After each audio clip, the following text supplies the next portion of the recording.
محبوب علیہ السلام ہم نے آپ کو خوشخبری دینے والا بنایا ہے، گواہ بنایا ہے، ڈر سنانے والا بنایا ہے۔ وَدَاعِيًا إِلَى اللَّهِ، اور آپ کو اللہ کی جانب دعوت دینے والا بنایا، بِإِذْنِهِ، اس کے حکم کے ساتھ، وَسِرَاجًا مُنِيرًا، اور آپ کو چمکتا ہوا آفتاب بنایا۔ نبی پاک علیہ السلام کی ساری شانیں ہی وراء الورا ہیں، لیکن فرمایا وَدَاعِيًا إِلَى اللَّهِ، میرے محبوب صلی اللہ تعالی علیہ وسلم تمہیں اللہ کی جانب دعوت دیں گے۔ حضور داعیے الی اللہ ہیں، صحیح عقائد، صحیح نظریات۔ میری طرف دیکھیں جی آپ حضرات، اللہ آپ کو جزا دے۔ یہ موبائل آپ کے پاس ہی ہے، میں نہیں جانا ہے، بس آپ لوگ میری بات پر غور کریں۔ دو چار دوست بنا رہے ہیں، یہ آپ کو دے دیں گے انشاءاللہ ویڈیو، باقی دوست توجہ کریں۔ اللہ آپ کو خوش رکھے جی۔ کوئی ٹھنڈے خطیب بھی ہوتے ہیں نا، بغیر نعروں کے بھی تقریر کر لیتے ہیں، تو میں کر لیتا ہوں ساری تقریر بغیر اونچی سبحان اللہ کے اور بغیر نعروں کے ساری کر لیتا ہوں، اور ہو جاتی ہے، میں آرام سے گزر جاتا ہوں۔ تو آپ اطمینان سے بس سنیں تو صحیح نا، مجھے موقع تو دینا میں بات کروں۔ عزیز دوستو، دنیا میں مضبوط وہ لوگ ہوتے ہیں جو نظریاتی طور پر مضبوط ہوتے ہیں۔ جو لوگ نظریاتی طور پر کمزور پڑ جاتے ہیں وہ لوگ ختم ہو جاتے ہیں۔ یہ جو لوگ کمزور ہے نا، پتہ نہیں کیا ٹھیک ہے، پتہ نہیں کیا غلط ہے، پتہ نہیں مجھے اس طرف جانا چاہیے، پتہ نہیں مجھے نہیں جانا چاہیے، کچی پکی کمزور باتیں۔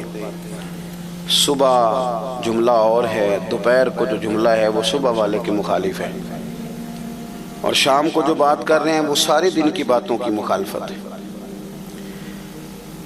نبی پاک صلی اللہ تعالیٰ علیہ وسلم نے ایک نظریہ لوگوں کے سامنے رکھا ہے، نظریاتی طور پر پختہ کیا لوگوں کو۔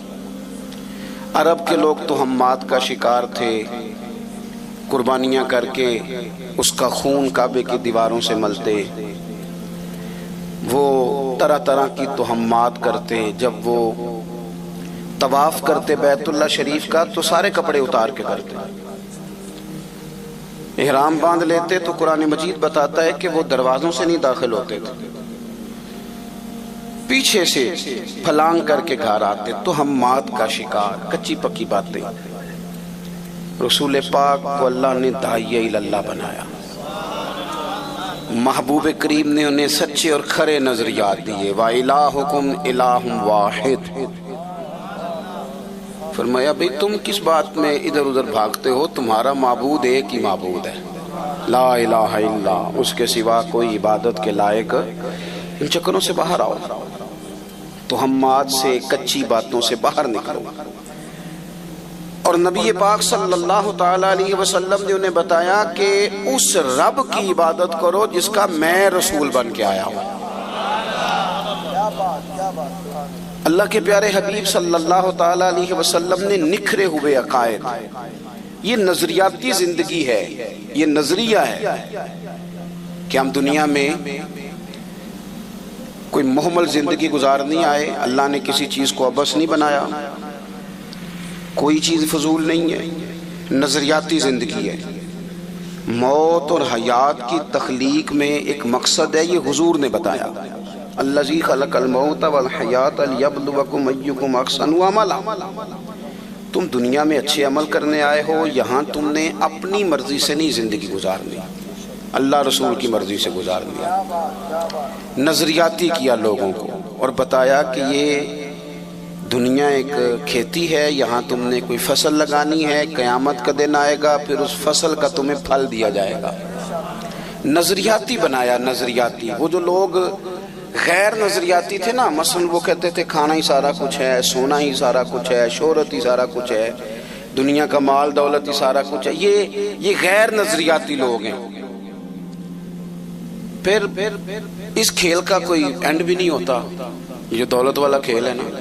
باقی دنیا میں آپ کوئی کھیل بھی کھیلتے ہیں نا تو کہتے ہیں بھئی اتنے اتنے اوور ہیں، اتنا اتنا فلاں ہے، اس کے بعد پھر اس کا نتیجہ ہے، کوئی رزلٹ نکلتا ہے. اور یہ جو پیسوں والا کھیل ہے، کھلاڑی بدلتے ہیں، دادا کے بعد بیٹا اور بیٹے کے بعد پوتا، کھلاڑی بدلتے ہیں، نتیجہ کوئی بھی نہیں.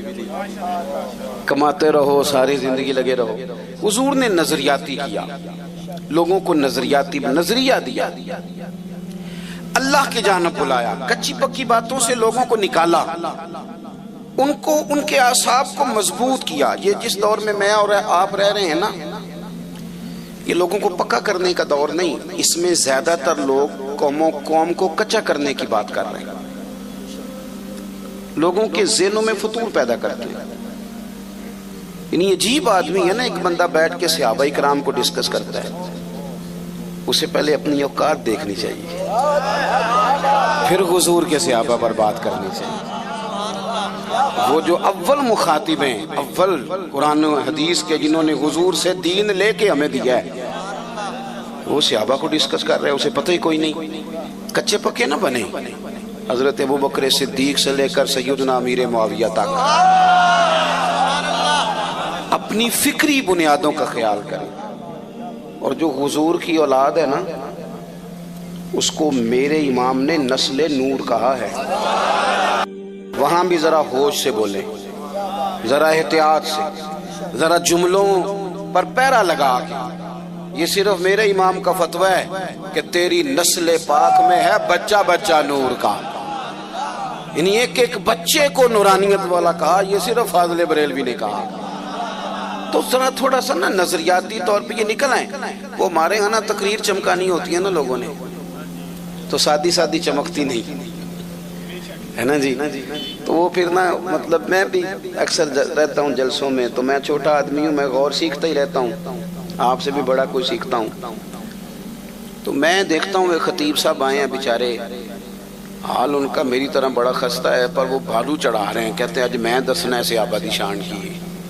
میں کہ کرما لے تو کی دسنا ہے، شان تے اللہ نے قرآن تے دس چھڑی ہونا دی، سرکار نے فرمان میں، تو کوئی مطلب کیا انوکھی بات تو کرے گا؟ تو سیدھا سیدھا قرآن و حدیث سے پڑھ اور لوگوں کو بتا اور جا. تم کیا مسئلہ انوکھا کیا بتائے گا؟ ایک اور کھڑا ہوتا کہتا ہے آج میں نے بتانا ہے اہل بیت کی شان کیا ہے. او بھائی تو کیا بتائے گا؟ ان کی شان تو اللہ نے بتا دی قرآن میں، ان کی عظمتوں کے تذکرے حضور نے کر دیے. نئے نئے نقطے جب نکال کے لاؤ گے تو اس سے نا خدشات پیدا ہوں گے.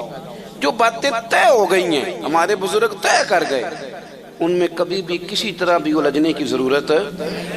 میں آپ کو بتاتا ہوں، عوام کا بھی ایک مسئلہ ہے. جو نئی خبر ہوتی ہے نا، نئی، مثلا نماز پڑھا کریں، یہ تو ساری مسجدوں کے مولوی کہہ رہے ہیں، یہ تو نئی بات ہی نہیں.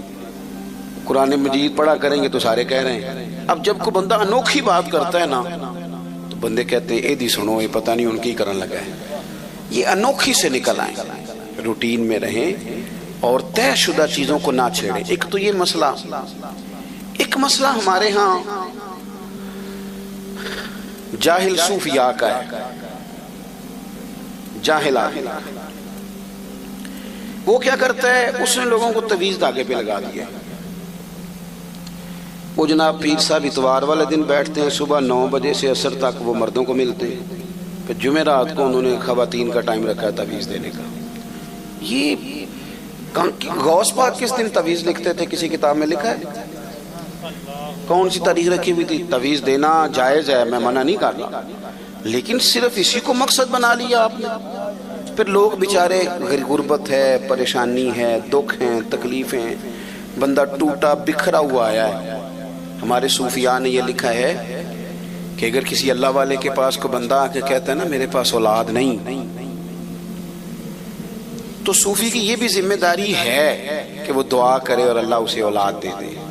لیکن اس کی اصل ذمہ داری پتہ کیا ہے؟ اس کی اصل ذمہ داری یہ ہے کہ اس بندے کو ذہنی طور پہ تیار کرے کہ رب تجھے جس حال میں رکھتا ہے اس حال میں راضی رہے. طریقت والوں کی اصل ڈیوٹی یہ ہے کہ اس کو مطمئن کریں. غریب آدمی نے آگے کہا جی بڑا پریشان ہوں، حالات بڑے خراب ہیں، اس کو دعا بھی دے گا، وظیفہ بھی بتائے گا، لیکن اصل کام یہ ہے کہ اسے کہے گا یار پیسے اگر اتنے ہی زیادہ اچھے ہوتے تو سب سے زیادہ سیدہ فاطمہ کے گھر ہوتے، یہ اتنے ہی بہتر ہوتے تو سب سے زیادہ سیدہ عائشہ کے گھر ہوتے. وہ انہیں مطمئن کرے گا کہ اللہ رسول جس حال میں. یہاں عجیب کیس ہے, وہ پیر صاحب کہہ دیتے ہیں تینوں کسے کچھ کیتا ہے. اب کوئی نہ کوئی دشمن تو ہوتا ہی ہے نا, یہ تو نہیں نا بندے کا مخالف کوئی نہ ہو. وہ بیچارہ پریشان ہے, ساری رات سوچتا ہے, کبھی اس کی نظر چچی پہ جاتی ہے, کبھی پھوپھی پہ جاتی ہے, کبھی کسی پہ جاتی ہے. کیوں ظلم کرتے ہو لوگوں پہ؟ اللہ کے حضور جانا ہے. تھوڑے سے لالچ کے لیے اس بندے کو الجھا کے رکھ دیا بیچارے. اور آپ سے بھی عرض کروں گا, یہ کچی پکی باتیں ہیں, نظریاتی طور پہ کمزور ہو جاؤ گے.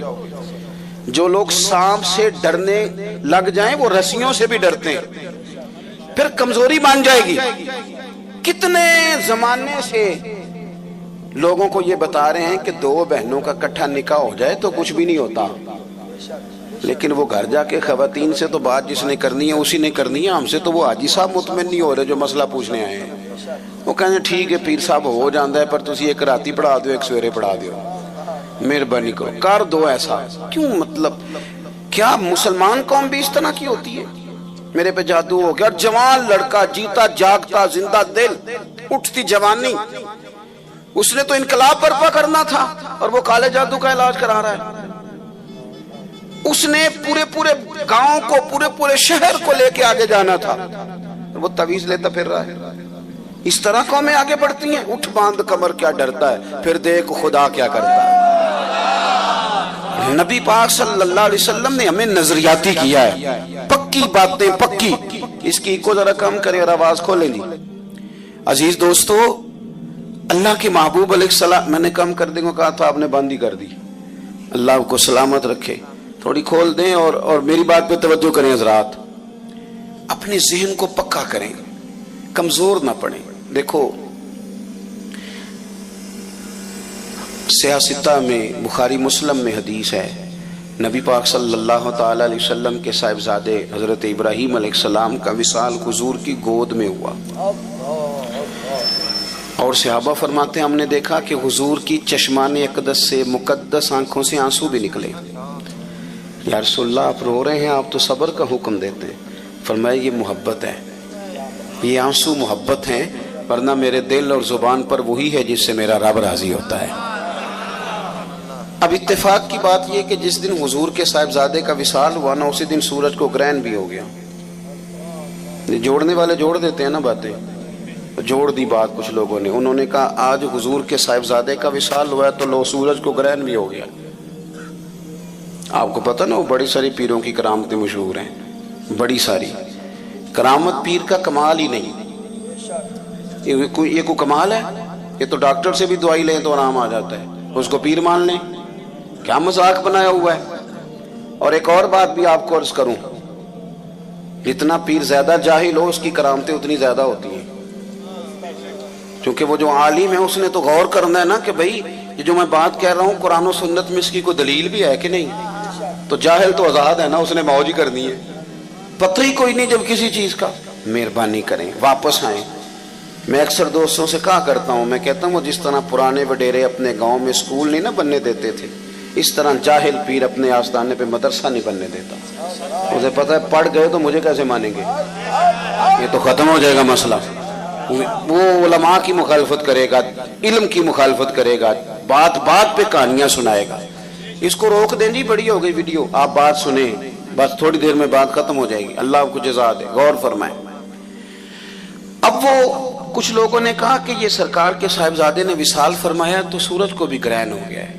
نظریاتی پختگی اتنی ضروری ہے کہ میرے محبوب علیہ السلام نے جمعے کا انتظار نہیں کیا, اور غم زدہ بھی ہیں حضور آج, لیکن انتظار نہیں فرمایا. فرمایا لوگوں کو مسجد میں جمع کرو. سب لوگ مسجد میں جمع ہوئے تو محبوب نے خطبہ دیا. فرمایا لوگو, سورج اور چاند کو گرہن ہو تو یہ رب کی نشانیوں میں سے نشانی ہے.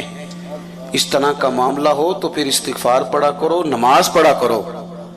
اور ساتھ ہی فرمایا کسی کے وصال کر جانے سے سورج گرہن کا کوئی تعلق نہیں ہے, اس کے ساتھ کوئی تعلق نہیں. اپنے آپ کو پختہ کریں. محبوب داعیہ اللہ ہیں, حضور نے ہماری توجہ کرائی ہے اللہ کی جانب. اگر آپ تھوڑی گنجائشیں لینے لگیں گے, ڈرنے لگیں گے, تو پھر تو میرے بھائی کمزوری آ جائے گی نظریات کے اندر. اپنے آپ کو پختہ رکھیں, اپنے بھروسے اپنے رب رسول پر مضبوط کریں. اللہ والے جو ہوتے ہیں وہ تو یہ جو ہے نا صرف اللہ سے جڑنا, یہ تو مضمون ہی صوفیاء کا ہے. وہ نکالتے ہیں دنیا داروں کی طرف نہیں جانا, یہ تو عنوان اہل تصوف کا ہے کہ صرف رب رسول سے جڑنا ہے. دنیا داروں کی طرف جانا یہ تو عنوان ہی اللہ والوں کا ہے. اپنی زندگی میں زیادہ سے زیادہ بھروسہ رب رسول پہ. بڑی امیدیں لگا لیتے ہیں ہم دنیا داروں سے, بڑی زیادہ, کبھی سیاسی پارٹی سے کبھی اس سے. میں نے کل جمعے میں بھی کہا تھا یہ تمہارا بھلا کریں گے جو رسا نورا کشتی لڑ رہے ہیں, کوئی ادھر جا رہا ہے کوئی ادھر جا رہا ہے. ان بیچاروں کو کیا پتا ہو کہ رات کو میاں بیوی جب یہ مشورہ کرتے ہیں نا کہ سویرے گھی کوئی نہیں پراٹھوں کے لیے, اس کا درد کتنا ہوتا ہے. انہیں کیا پتا ہو کہ جب عید آتی ہے تو بوڑھے ماں باپ مل بیٹھتے ہیں اور کہتے ہیں تینوں عید بھی کرنی ہے تے کرتے شے بھی کوئی نہیں. ان کو کیا پتا ہو, محلوں میں بیٹھے لوگ, تمہیں کیا پتا ہو. تم نیچے آؤ, اس عوام کے ساتھ بیٹھ کے وقت گزارو, تمہیں پتا چلے زندگی کے دکھ اور حقیقتیں کیا ہیں. تمہیں کیا خبر ہو, تم بیٹھ کے وہاں نمبر گیم کر رہے ہو. تمہارے پاس MNA خریدنے کے لیے کروڑوں روپیہ ہے پر تھر کے بچوں کے لیے پانی کوئی نہیں. اور یہ حکومت ہو یا اپوزیشن ہو, ان کو اپنی ذات سے تعلق ہے. اگر انہیں تھوڑا بھی عوام کا خیال ہوتا تو اس طرح کی حرکات نہ کرتے جو آج کل یہ کر رہے ہیں. اللہ سمجھ عطا فرمائے. آمدام برسر مطلب اپنی امیدیں اللہ رسول سے. آپ نظریاتی طور پر جب دیکھیں نا کوئی چیز جب بندہ اللہ پہ چھوڑ دینا. ایک چودھری صاحب میرے دوست نے, بڑی محبت ہے, بڑے سمجھدار ہیں, اسی پنڈا چاکیدہ جی پرے آدھا بندہ ہے, بڑے پنچایت کے آدمی. میں نے ان سے کہا کہ آپ بزرگ ہو گئے ہیں اور دوست اس لیے کہہ رہا ہوں کہ میں ان کے پاس جا کے بیٹھتا ہوں, وہ بھی میرے پاس آتے ہیں, تو سیکھنے سکھانے کا تعلق ہے. میں نے کہا مجھے بتائیں کوئی فیصلہ کبھی مشکل بھی ہے کہ یار ہے پریا بڑی اوکھی ہوگی مکدی نہیں پئی. تو کہنے لگے ہاں جی. کہنے لگے پیر صاحب ہمارے پاس جو گروپ بھی آتا ہے نا وہ اپنے حق میں فیصلہ کرانا چاہتا ہے. جو بھی آتا ہے وہ بات اس طرح کی سناتا ہے کہ میں بے قصور ہوں. تو ہم پھر دیکھ لیتے ہیں کہ سمجھ آ جاتی ہے غلطی کس کی ہے. لیکن ایک بندے کا فیصلہ مشکل ہوتا ہے جو بات بھی پوری نہیں سناتا اور کہتے چودھری صاحب تہاڈا میرا تعلق ہے, تسی جنج کر چھڑو گے مینوں منظور ہے, تسی میرا مندا نہیں سوچن لگے. کہندے جڑا ساڈے تے پا دیندا ہے نا وہ کام اوکھا ہوندا ہے. پیر تے پیار بڑا کر گیا ہے, پھر کوشش کرتے ہیں اس کو کوئی رعایت مل جائے. اللہ کرے آپ کو سمجھ آئے میری بات کی. او بھائی پنچایت کے چودھری پہ بات چھوڑو تو وہ بھلا کرنے کی کوشش کرتا ہے, تو اگر اللہ رسول پہ چھوڑ دی جائے تو آپ اندازہ کرو وہ کتنا بھلا کریں گے. ہمیں نا نبی پاک صلی اللہ تعالی علیہ وسلم نے کہا ادھر ادھر نہیں نکلنا. کوئی غلط رستہ, کوئی چور دروازہ, کوئی ڈکیتی, کوئی فریب فراڈ نہ, این شریعت کے اصولوں کے مطابق سفر کرو. عزتیں بھی رب دیتا ہے, دولتیں بھی اللہ دیتا ہے. اور میری طرح کے بڑے لوگ جنہیں بالکل نہیں پتا ہوتا کہ اس طرح بھی ہوگا, بالکل وہ نظام بناتا ہے وَيَرْزُقُهُ مِنْ حَيْثُ لَا يَحْتَسِبُ. بندے کا گمان بھی نہیں ہوتا. اپنی زندگی میں توجہ اللہ رسول کی جانب اور پکے نظریات. حضرت حذیفہ رضی اللہ تعالیٰ عنہ اور ایک اور صحابی, یہ بخاری میں موجود ہے, فرماتے ہیں کہ ہم دونوں نا پیچھے رہ گئے تھے جب لوگ بدر کے لیے گئے. تو تمام لوگ بدر میں پہنچ چکے تھے, ہم ذرا بعد میں گئے. تو کہتے ہیں کہ پتہ بھی نہیں تھا کہ محبوب نے پڑاؤ کہاں کیا. ہم جب داخل ہوئے میدان میں تو ہماری ملاقات کفار سے ہو گئی. جہاں ان کے خیمے تھے وہاں چلے گئے. ابو جہل نے پکڑ لیا, کدھر جا رہے ہو؟ کہتے ہم نے کہا حضور کی بارگاہ میں. تو کہنے لگا اچھا تم لڑو گے ہمارے ساتھ وہاں جا کے, ادھر بیٹھو تم نہیں جا سکتے.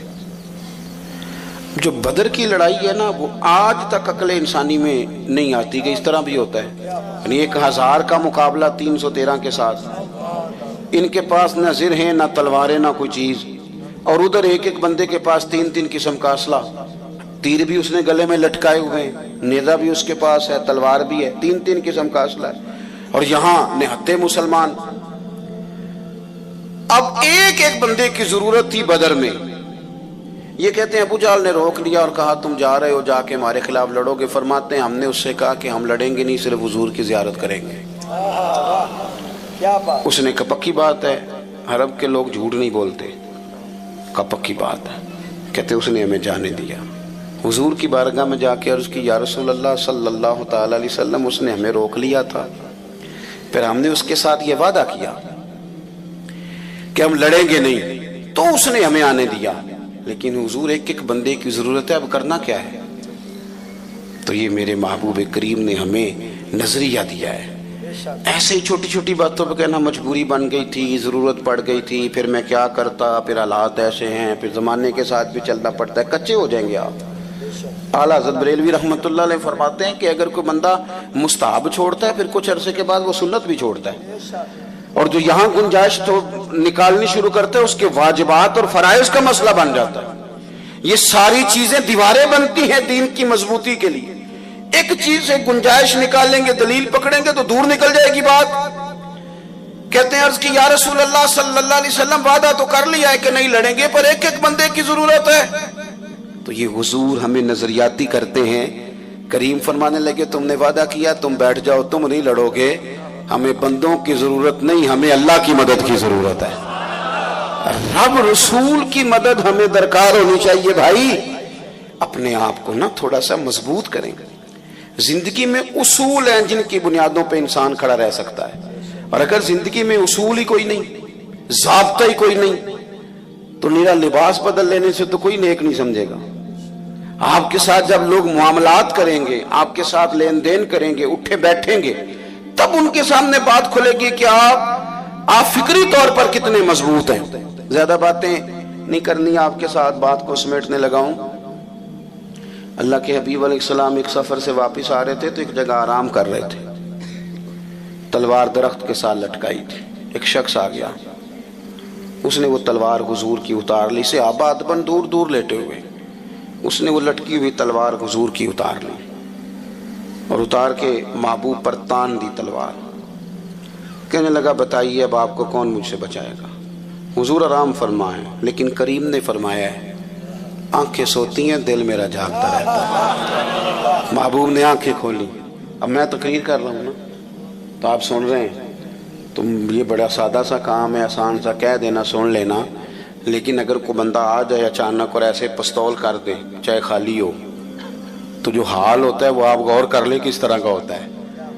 چلیں ابھی بھی نہیں سمجھ آئی آپ کو، اور سادہ کرتا ہوں، یعنی رات نو چھت تے پاویں بلی پانڈے کھڑکا رہی ہوگی، چاہے وہ بلی ہو، لیکن وہ جو کیفیت ہوتی ہے نا، مطلب ہاتھ پورا موبائل کی طرف بھی نہیں جاتا بندے کا، وہ کہتا ہے کہ کوئی پتہ نہیں اب کیا بننے لگا ہے۔ یہ مفت کا خوف ہے، اور یہ بڑے کم لوگ ہوتے ہیں جو نڈار ہوتے ہیں، دعویٰ سارے کرتے ہیں، لیکن حضور ہمیں کس طرح کا نظریہ دے رہے ہیں۔ میں بڑی اہم بات آپ جوانوں کو سمجھانا چاہ رہا ہوں، خدا را نکل آؤ یار، اب تو کچی کچی باتیں سن کے نا، وہ کہتے ہیں نا یہ بھی پیر صاحب آئے ہیں تو یہ جناب فلاں مسئلہ اڑ گیا، فلاں مسئلہ اڑ گیا جی، میں نے تو بڑے بڑے لوگوں کو دکھایا جی مجھے، بلکہ اب تو لوگ یہ بھی کہتے ہیں کہ تسی بھی کوئی استخارہ کر کے دسو۔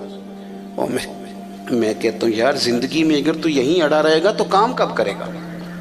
اگر طے ہی نہیں کیا ساری زندگی تو پھر کام کیسے ہوگا؟ اس نے وہ تلوار نکال لی، حضور پہ تان کے کہتا ہے بتائیے آپ کو کون بچائے گا؟ حضور لیٹیں، کوئی پریشانی نہیں، آزمائش نہیں۔ جب اس نے دوبارہ پوچھا تو حضور مسکرائے، یہاں مسکرانا کمال ہے، اور مسکرا کے فرمایا مجھے میرا رب بچائے گا، مجھے میرا اللہ بچائے گا۔ یہ لفظ نکلے تو اس کے تو ہاتھ کانپنے لگے، تلوار گر گئی، حضور نے اٹھا لی، فرمایا لو بھائی مجھے تو اللہ نے بچا لیا ہے، اب تم بتاؤ تمہیں کون بچائے گا؟ تم بتاؤ۔ اذان ہو رہی ہے جی، اذان سنے جی۔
اللہم رب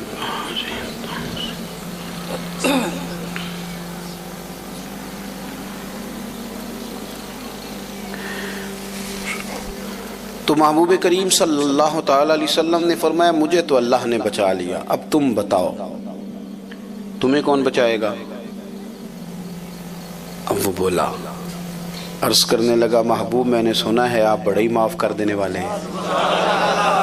اب یہ بھی کمال دیکھیں، ہم بھی معافی دیتے ہیں پر بڑی ساری باتیں سنا کے، تب تو یہ کہتا تھا، پہلے تو ڈینگے مار، بڑی کہانیاں سنا کے معافی دیتے ہیں، فوراً نہیں دیتے۔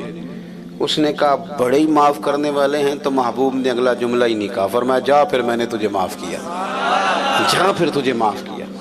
ہم میں دیکھتا ہوں کہ ذہنی طور پر ماحول اس طرح کا معاشرے میں بنا دیا گیا ہے، مذہبی اسٹیج سے لے کر خانقاہ تک، اور سیاسی لوگ جو تباہی اتار رہے ہیں وہ تو روٹین میں ہے ہی۔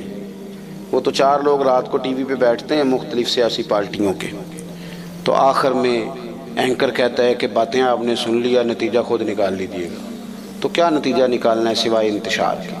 اپنے آپ کو اس انتشار سے بچائیں، اپنے آپ کو رب رسول کے حوالے کریں۔ اپنی مزاجوں سے یہ کمزوری، یہ بے یقینی، یہ ڈرتے، یہ سہمے ہوئے لوگ، اور بالخصوص غریب لوگوں سے میری گزارش ہے، سیٹھوں، نوابوں، چودھریوں، ان کے سہاروں سے نکل آؤ۔ کب تک سہارے تلاش کرو گے؟ سہارے تو وہ لوگ تلاش کرتے ہیں جن کا وجود سلامت نہیں ہوتا، اور اگر وجود سلامت ہے، جسم میں طاقت ہے، تو سہارا اللہ رسول ہے۔ اور یہ نوجوانوں سے میں کہوں گا کہ یہ جو آپ کا ذہن بن گیا نا کہ جناب وہ کوئی بڑا خاص ہی ہمیں موقع ملے گا تو ہم نے آگے جانا ہے، دنیا میں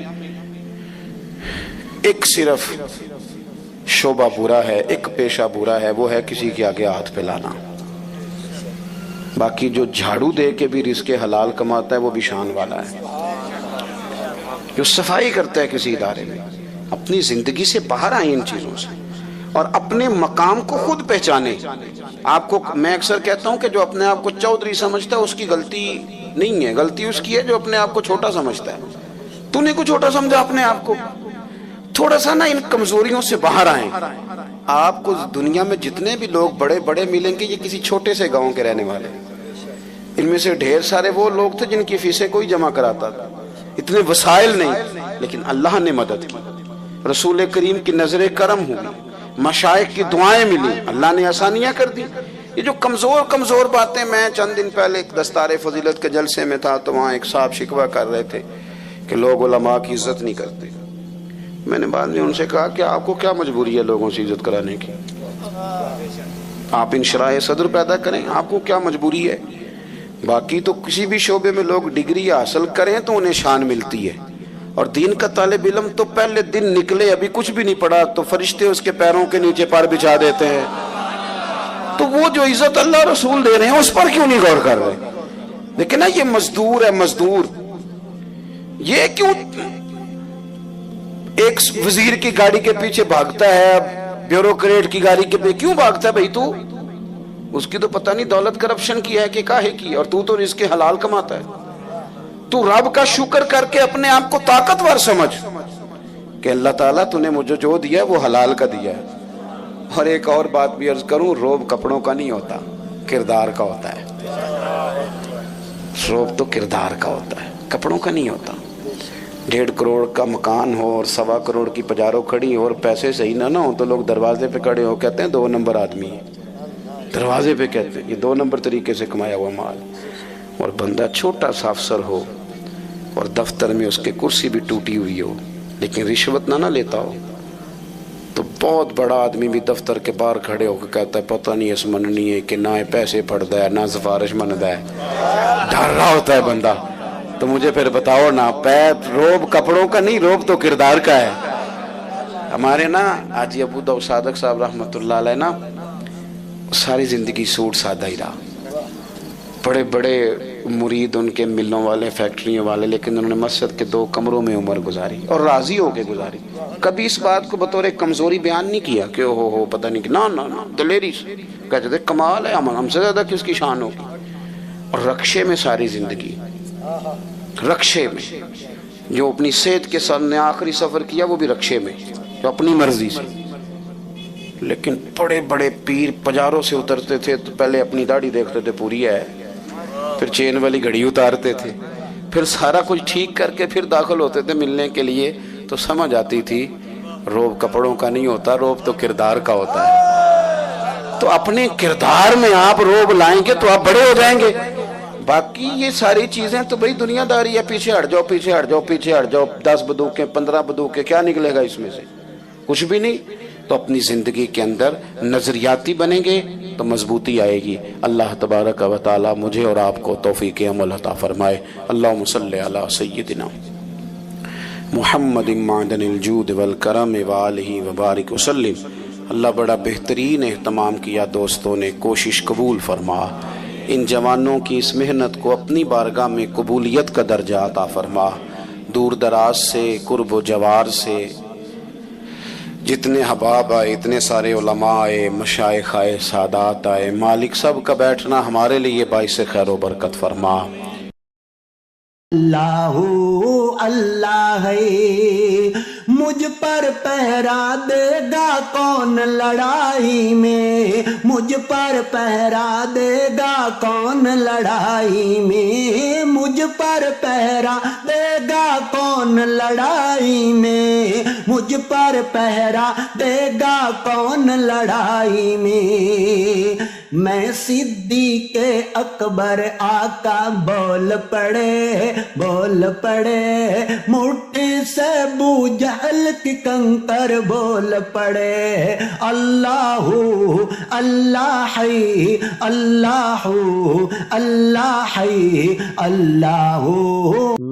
نہیں جاندا زمانہ عظمت صدیق دی،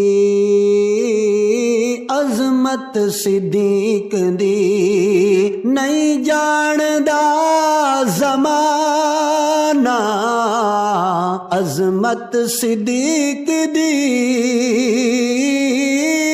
نہیں جاندا زمانہ عظمت صدیق دی. پوچھو رسول پاک تو قیمت صدیق دی. نہیں جاندا زمانہ عظمت صدیق دی، عظمت صدیق دی. نہیں جاندا زمانہ عظمت صدیق دی، نہیں جاندا زمانہ عظمت صدیق دی. پوچھو رسول پاک تو قیمت صدیق دی. صلی اللہ علی محمد